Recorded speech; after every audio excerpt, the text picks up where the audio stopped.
오늘 예수님의 제자들도 폭풍우 가운데 지금 고통을 당하고 있었는데 그 이유는 사실 예수님 때문이에요.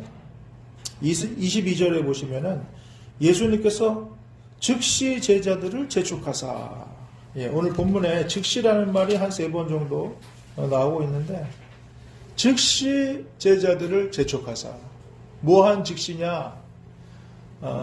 오병이어의 사건이 일어난 그 다음에 즉시입니다. 여러분 성경의 이야기는 있는 것도 있고 서로 없는 것도 있습니다.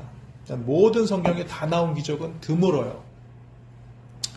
이렇게 지금 오늘 우리가 읽은 풍랑 속에서 예수님이 무리를 걸어서 오시는 이 장면도 마태복음, 마가복음, 요한복음에는 있는데 누가복음에는 없습니다. 이런 식으로 성경마다 다른 내용들이 많아요. 우리가 잘 알죠? 예수님이 그렇게 사랑하셨다고 하는 나사로와 그 형제들, 그 자세한 내용도 사실은 요한복음에서밖에 안 나옵니다. 그러니까는 이렇게 여러 개가 이렇게 산재되어 있는 거죠. 그런데 공히 나오고 있는 기적이 있어요. 그게 바로 오병이어의 기적이에요. 이 기적이 얼마나 놀랍고 핵심적인 기적인지 사복음서에 다 나와 있는 기적이 바로 이 오병이어의 기적입니다. 아마 그 당시 사람들도 놀랐을 겁니다. 어떻게 5,000명의 남자, 그 이상의 어린이와 여성, 이 사람들이 오병, 떡 5개, 이어, 물고기 2마리, 아이의 도시락이었기 때문에 뭐 물고기도 그렇게 큰 건 아니었을 겁니다. 주먹만한 떡, 빵이죠, 빵. 우린 떡이지만. 그리고 손바닥만한 물고기 2마리. 이거 가지고 자기도 먹을 게 없는데 이거를 주님께 드렸더니 주님께서 축사하시고 나눠주니까 그 많은 사람이 먹었다. 얼마나 사람들이 흥분했겠어요. 예상할 만하죠. 개인적으로 예수님이 병 고쳐주실 때도 놀랐겠죠. 좋은 말씀 전해주실 때도 놀랐겠죠. 그러나 그런 놀라운 대규모의 기적을 행하시는 주님을 보면서 무슨 생각 들었겠습니까? 역시 저분은 메시아다. 저분하고 어디 다니면 우리가 전쟁할 때 먹을 거 걱정 안 해도 되겠다. 어디 갇혀도 문제 없겠다. 저분만 있으면 우리는 다 이긴다. 이 생각 안 했겠습니까? 지금이야 먹는 거지만 다른 것들도 주님께서 더 이렇게 많게 하실 수도 있고. 그러니까 사람들이 예수님을 왕사물려했었다라고 다른 성경에 나와 있어요. 이분이다. 이분이 왕이다. 이분이 왕 되면 우리는 굶어 죽을 걱정할 필요도 없다. 그런 분위기 속에서 예수님이 즉시, 이게 참 즉시라는 말이 잘 안 어울릴 것 같잖아요. 근데 즉시 예수님이 곧바로 마치 그런 분위기에 제자들이 이렇게 전염될까봐 막 격리시키는 것처럼 제자들을 즉시 재촉해서, 여기서 이제 재촉하다라는 말이 제가 써놨는데 아난카조라는 헬라어입니다. 억지로 뭐 하게 만드는 거예요. 강제로 어떻게 하게 하는 겁니다. 이게 아난카조예요. 그러니까 예수님께서 재촉하다라고 하실 때는 강제로 밀어붙인 겁니다. 빨리 가. 응? 얼른 가. 그래도 주님이고 우리가 정리도 좀 해야 되고요. 사람들이 우리 얼마나 지금 좋아하고 어떻게 하면은 우리 예수님 밑에서 좀 같이 좀 해볼 수 있을까 막 이렇게 막 문의가 물밀듯하게 밀려오는 것 같고 예수님의 인기가 막 올라가는데요. 라고 할 수도 있겠죠. 신경 쓰지 말고 빨리 가. 이렇게 밀어버렸어요. 우리는 거기에 마음 뺏기기가 쉬운 존재들이기 때문에 그죠. 우리는 물질적인 거, 사람들의 인기, 그런 거에 늘 마음이 뺏기기 쉬워요. 그런데 예수님이 거기에 마음을 뺏기면 예수님의 역할을 감당 못하잖아요. 예수님은 십자가를 향해서 걸어가고 계시는데, 그리고 그것이 온 인류를 위한 생명길인데, 그거랑 반대되는 길이에요. 예수님은 죽으면 안 돼요. 그 길에서는. 이 사람들이 원하는 길에서는 예수님은 죽어도 안 되고요. 뭔가 계속 능력을 베풀어야 되고요. 나쁜 놈들 다 때려잡아야 되고요. 이런 길입니다. 온 천하 만민을 위한 구원의 길을 열으셔야 될 분이잖아요. 이스라엘만의 하나님이 아니에요. 온 천하 만민, 온 인류, 심지어는 이방인들까지, 우리까지 왔잖아요. 이 구원의 역사를 본인의 몸으로 여셔야 되기 때문에 여기에 휘말릴 시간이 없는 것이죠. 그래서 밀어붙이셨다는 거예요. 너네는 거기에 신경 써야 될 상황이 아니야. 그게 지금 중요한 게 아니야. 우리 애들 키우다 보면은 우리는 이미 살아봤기 때문에 삶의 시간표 안에서 지금은 애가 요걸 좀 해야 되는데, 아유 지금은 잠도 좀 많이 자고 밥도 잘 먹고 그래서 키도 좀 크고 이래야 될 시간표인데, 이런 거 우리가 알잖아요. 나중에 나이 들면은 아무리 잠자고 많이 먹어도 다 살로만 가지 키기로 안 가잖아요. 근데 어릴 때 애들은 막 하고 싶은 게 있어요. 막 잠도 안 자고 싶어하고 뭐 또 하고 싶다 그러고 불량식품을 먹고 싶어하고 뭐 이런 거 있지 않습니까? 근데 부모 눈에는 이렇게 보이잖아요. 빨리 자. 너 그거 먹으면 안 돼. 너 이거 먹어. 아, 나 그거 먹기 싫은데. 너 그래 이거 먹어야 돼. 이렇게 부모가 강제하지 않습니까? 우리는 살아봤기 때문에 너가 지금 그게 중요한 게 아니야. 그래서 답답한 마음에 푸시하기도 하고 야단도 치고 혼도 내고 뭐 별거 다 하는 거 아니야. 꼬시기도 하고 용돈 준다 그랬다가. 예수님도 마찬가지일 거라고 생각합니다. 모든 걸 아시는 주님께서 니네가 지금 그게 중요한 게 아니다라고 밀어붙이셨다라는 거예요. 자, 그리고 나서 오늘 두 번째 보십시오. 두 번째 보시면은 바람이 거스름으로 고난을 당했다는 거예요. 24절이죠. 배가 이미 육지에서 술이나 떠나서 바람을 거스름으로 물결로 말미암아 고난을 당했다는 거예요. 예수님이 가라고 해서 간 거예요, 지금. 예수님이 억지로 밀어붙인 겁니다. 근데 고난이 왔어요. 우리는 간혹 가다가 요나의 고난, 요나의 폭풍 이런 거 생각하잖아요. 내가 잘못했으니까 도망가다가 폭풍으로 붙잡혀가지고 물고기 뱃속에 던져졌다가 한번 꺼내서 니누에 앞에다 던져놓잖아요. 자기가 잘못해서 풍랑을 만났습니다. 그런데 꼭 그렇지 않다는 거예요. 어떤 경우에는 풍랑을 만났는데 그의 죄나 그의 잘못이나 그의 어떠함이 아니라 예수님의 계획표 안에서 그들을 훈련시키기 위해서 뭔가를 가르치기 위해서 풍랑을 만나게 하실 때가 있다는 것이죠. 고난을 당했고 거의 조난 수준까지 갔죠. 여기서 고난이라는 뜻은 바사니조라는 헬라어인데요. 몹시 괴롭히다, 고문하다 이런 뜻입니다. 얼마나 이 고통이 심했는지 아시겠죠? 여러분 고문 아십니까? 고문은 그냥 끝까지 가는 거예요. 이러다가 죽을래나 싶을 정도로 가는 겁니다. 죽지 않을 정도로 정신이 완전히 파괴되고 나중에 죽지 않고 나왔지만은 고문 후유증으로 일찍 죽는 분들도 꽤 있지 않습니까? 뭐 천상병 시인이라든가 또 얼마 전에 또 소천하신 의원 있잖아요. 그 전 총리 그런 분들이라든가 아마 고문 후유증일 것이다 이렇게 얘기합니다. 사람을 그렇게 망가 때릴 정도로 그렇게 하는 게 바로 고문이죠. 그 정도로 지금 힘들었다는 얘기예요. 물질에 아주 잔뼈가 굵은 어부들이 대부분입니다. 많아요. 그런데 그 사람들이 감당을 못하는 거예요. 이러다 죽는구나 여기까지 간 거예요. 자, 이 어려움 일부러 우리가 잘못한 것도 아니고 우리는 예수님이 하라는 거 열심히 하다가 예수님이 가라니까 갔는데 당했습니다. 그러면 주님이라도 좀 함께 계셔줘야 되잖아요. 주님이. 근데 주님이 어디 계셨어요? 주님은 안 계셨어요. 근데 오늘 말씀 보십시오. 23절에 보니까는 무리를 보낸 후에 기도하러 따로 산에 올라가셨다. 저물매 거기 혼자 계시더니 무슨 말입니까? 주님은 처음부터 산에 올라가서 거기를 바라보시면서 기도하고 계신 거예요.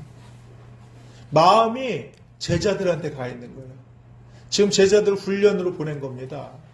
어려울 텐데, 힘들 텐데, 불안할 텐데 하면서 주님은 기도하러 가셨어요. 여러분, 여기에 우리의 소망이 있지 않겠습니까? 주님이 없는 것 같은데, 옆에 주님이 안 계신 것 같은데, 주님이 어디선가 우리를 보고 계시고 우리를 바라보시면서 기도하고 계시는 거예요.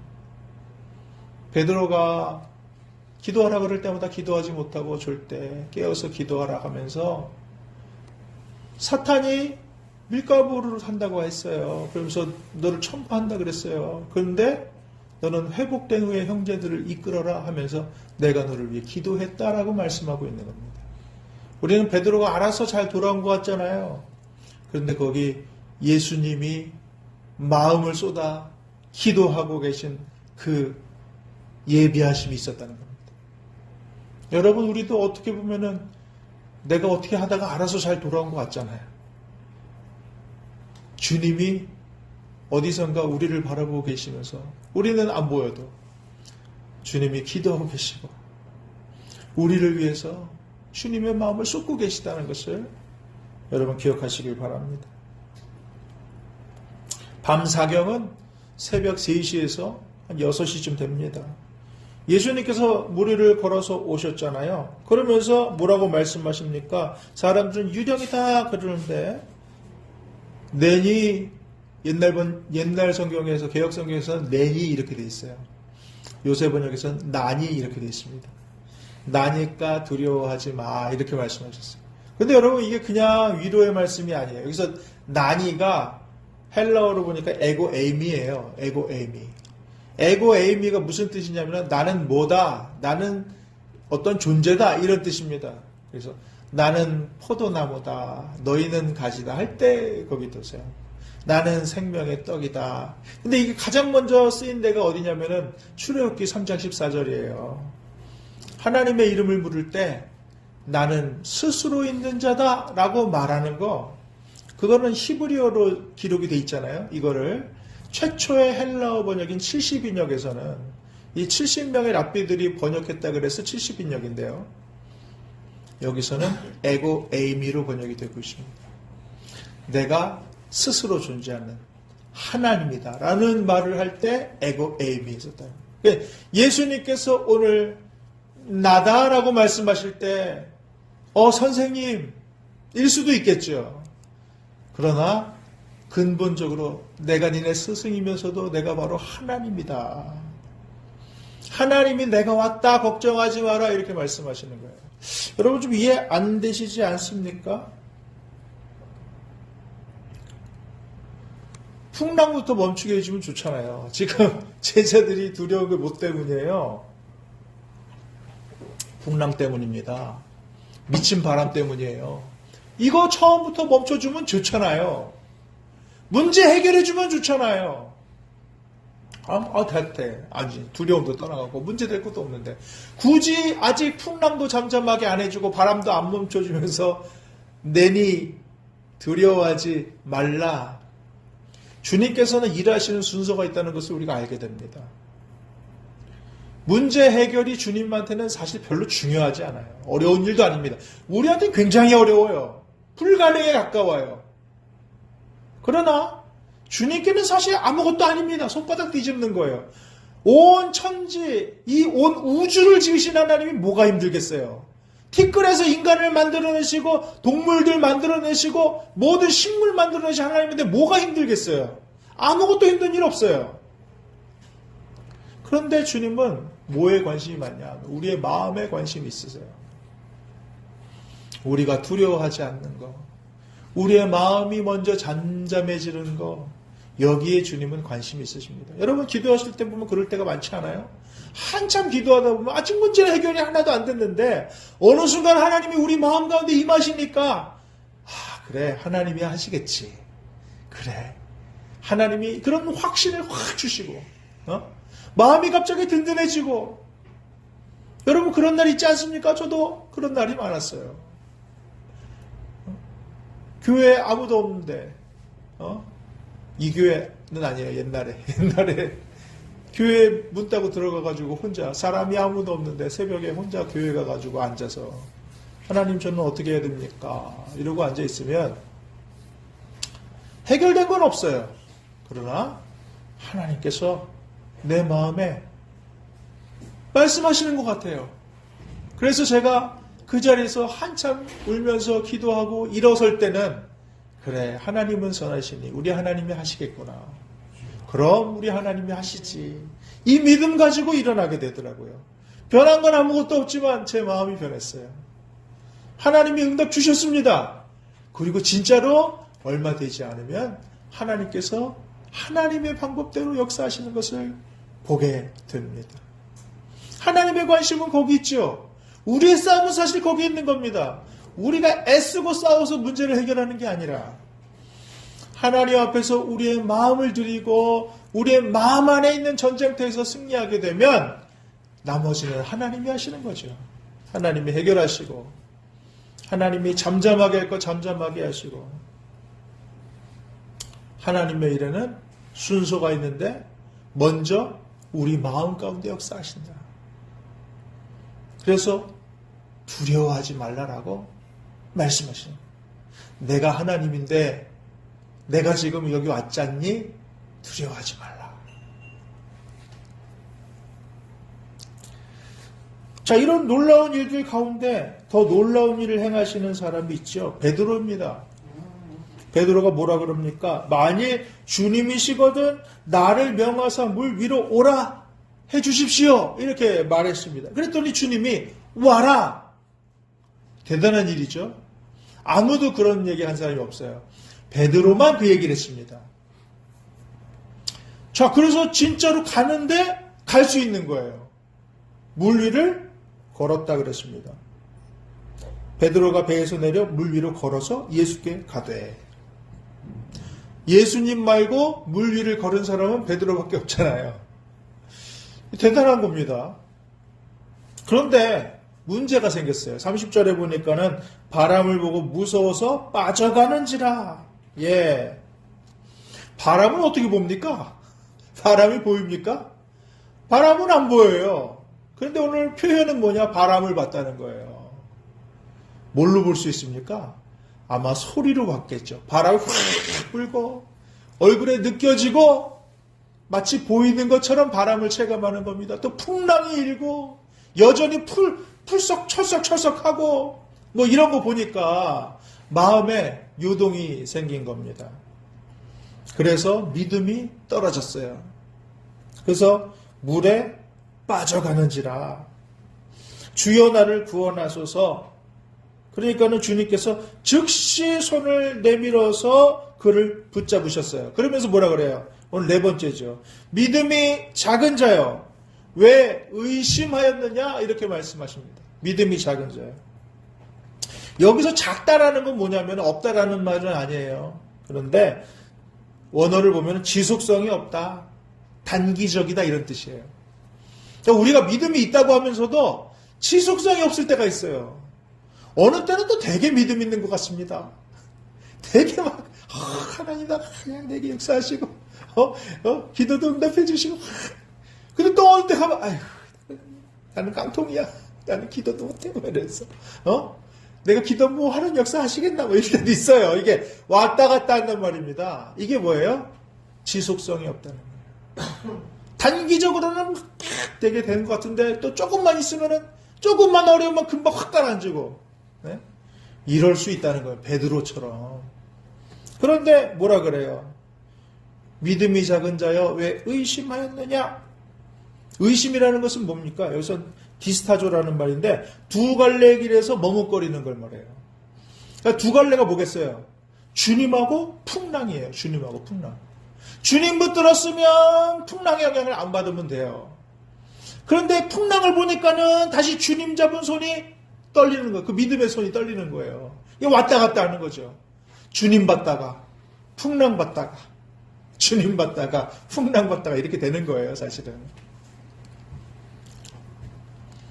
그러지 말라는 거죠. 한 번 주님 봤으면 끝까지 주님 보라는 거죠. 믿음은 어디서 오느냐? 시각에서 오잖아요. 뭘 보고 있느냐? 다윗이 뭘 보고 이겼습니까? 골리앗을? 주님 보니까 이겼잖아요. 골리앗 봤으면 졌습니다. 그 괴물하고 어떻게 싸웁니까? 그런데 전능하신 이스라엘의 만군의 하나님 여호와를 그가 인식하고 있었으니까는 골리앗이 우습게 보이는 거 아니에요. 하나님이 보이니까는 골리앗이 괴물로 안 보이고 우습게 보였다 이 얘기입니다. 누구를 보느냐? 그게 너무 중요해요. 우리는 보는 대로 움직이게 되어 있습니다. 그래서 안목의 정욕이 우리가 굉장히 주의해야 될 거예요. 보는 거에 따라서 여러분이 지금 보는 거가 뭐냐에 따라서 여러분이 재미있게 보는 거, 관심 있게 보는 거, 여러분의 마음이 흘러가는 방향이에요. 지난주에도 말씀드렸죠. 신앙은 방향입니다. 방향. 어느 방향으로 가느냐. 내 관심 있는 방향으로 흘러가요. 그게 꼭 대단한 방향이 아니더라도 여러분의 집중력을 갉아먹어요. 하나님 앞에서 우리의 집중력을 갉아먹습니다. 나도 모르게 거기에 힘을 다 빼버리면 조금 이 정도도 안 하는 사람 있나 싶을 정도로 거기다 관심 쏟았는데 나중에 보면요. 기도할 힘이 없고요. 하나님 앞에서 선한 일을 행할 능력이 없어요. 머리로는 알아도 믿음으로 반응할 수 있는 체력이 다 소진됐어요. 이미 다른 곳에 다 뺏겨버렸어요. 정작 써야 될 때 쓰지 못하는 그런 안타까운 일이 있다는 거죠. 그러므로 우리 시선이 집중력이 있어요. 집중력 있게 예수님을 바라볼 수 있어야 된다는 것 같습니다. 여러분, 우리 주님이 근데 너무 좋은 분인 거 아시죠? 즉시라는 말이 3번 나왔는데 첫 번째는 제자들을 보낼 때 즉시 재촉해서 보냈다 그랬어요. 두 번째는 예수님께서 유령이다 이럴 때 물리로 걸어오시니까 제자들이 유령이다 그럴 때 27절에 즉시 이렇게 말씀했어요. 안심하라. 즉시. 이럴 때 즉시 반응해 주세요. 그리고 마지막 요 3번째인데요. 베드로가 물에 빠져서 주님 살려주십시오. 이럴 때 31절에 예수님이 즉시 손을 내밀어서 베드로를 붙들어 주셨다는 거예요. 그러면 손내는 거예요. 믿음이 작은 자 이렇게 말씀하신 거예요. 여러분, 우리가 소망이 있는 건 뭐냐면 우리가 힘들고 어려울 때 주님 살려주세요. 주님이 즉시 붙들어 주신다. 즉시. 주님 어디 계신가? 유령이다. 그러면 즉시 나야. 나 하나님이야. 걱정하지 마. 즉시 반응해 주신다는 거예요. 여기 우리의 소망이 있습니다. 결론은 어떻게 됐습니까? 예수님이 배에 오르시는 순간 32절에 바람이 그쳤습니다. 주님이 우리 삶 가운데 임재하실 때 문제가 해결되는 줄 믿습니다. 주님의 임재 가운데 문제가 해결이 되고 33절 배에 있는 사람들이 예수께 절하며 이르되 진실로 하나님의 아들이로소이다. 여러분, 예수님이 받고 싶은 이 훈련 결과는 바로 이것입니다. 그 전에 오병이어 해서 사람들 먹일 때 저분이 우리 왕이었으면 딱 좋겠다. 로마군 다 몰아내고 다윗 시대처럼 우리가 그냥 주변국을 다 먹고 그냥 태평성대 그랬으면 좋겠다. 내가 좌의정하고 넌 우의정하고 이러면 참 좋겠다. 이 생각 가지고 있었을 때이지만은 이제 이 폭풍과 지나고 났을 때는 그분이 우리의 왕이 아니라 하나님의 아들이시구나. 그분은 하나님이시구나 하면서 그분께 경배하며 절하게 되는 것이죠. 하나님께서 우리를 통해서 뭘 그렇게 받으시고 싶어 하겠어요? 뭘 문제를 해결하고 싶으시겠어요? 하나님이 문제 해결하십니다. 하나님이 해결하세요. 우리가 해결할 수 있는 능력이 없어요. 저는 하나님이 저에게 돈을 좀 많이 주면 제가 그 돈을 하나님을 위해서 굉장히 잘 쓸 거라고 생각했습니다. 그런데 어느 순간 깨달았어요. 하나님이 돈을 줘도 저는 하나님을 위해서 잘 쓰지 않더라고요. 지금 돈을 조금 주나 돈을 조금 더 줘서 여유 있게 하나 저는 하나님 나라를 위해서 비슷하게 일하더라고요. 그걸 제가 알았어요. 제가 하나님 나라에서 일을 못하는 건 돈이 없어서가 아니에요. 제가 그 수준인 거예요. 하나님이 그걸 알게 하셨잖아요.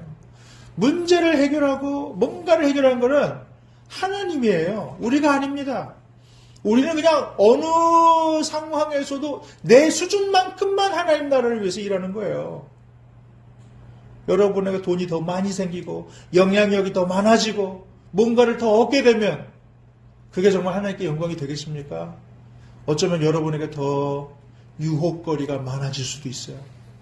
더 죄질 일이 많아질 수도 있습니다. 하나님께서 우리에게 원하시는 거, 진정으로 하나님이 어떤 분인 줄 알고 그분 앞에 진심으로 예배드리는, 그분이 진짜 하나님이라고 인정하는 거예요. 내 삶 가운데. 이걸 하나님께서 원하시는 거죠. 제자들은 그 시험을, 그 훈련을 잘 통과했습니다. 우리도 어쩌면 이 풍랑 가운데, 각자의 삶 가운데 하나님이 허락하시는 풍랑을 만날 때가 있다고 생각합니다. 말씀을 준비하면서도 마음이 편치 않았어요.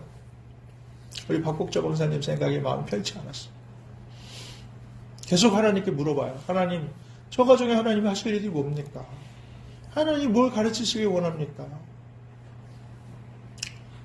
그러니까 여러분, 제자들은 사실 몰라요. 제자들은 예수님이 다 알려주지 않습니다. 야, 니네가 지금 이 풍랑 가운데 고생하는 거는 말이야, 내가 이런 일 때문이야. 너네가 나를 예배 잘하라고 내가 이렇게 하는 거야. 니네가 나 하나님인 줄 알아보라고 내가 하는 거야. 예수님 그렇게 말씀 안 하세요.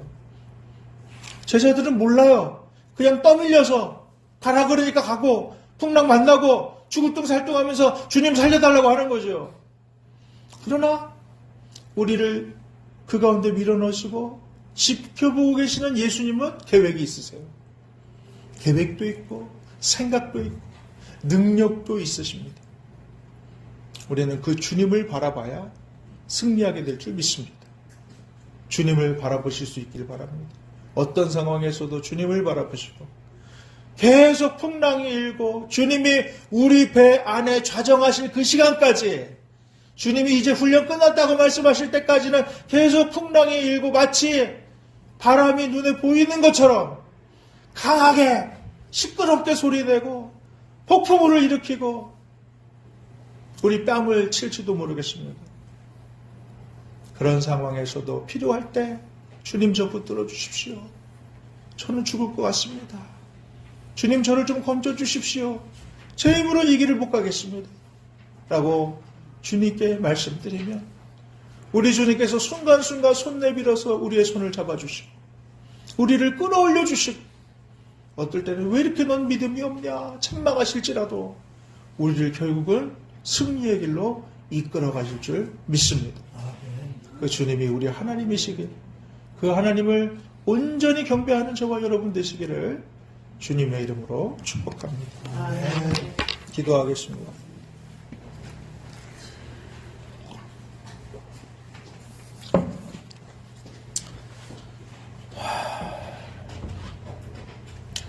폭풍 속에서도 우리를 주목하고 계신 하나님, 인생의 밤 사경을 지나는 성도들을 붙들어 주옵소서.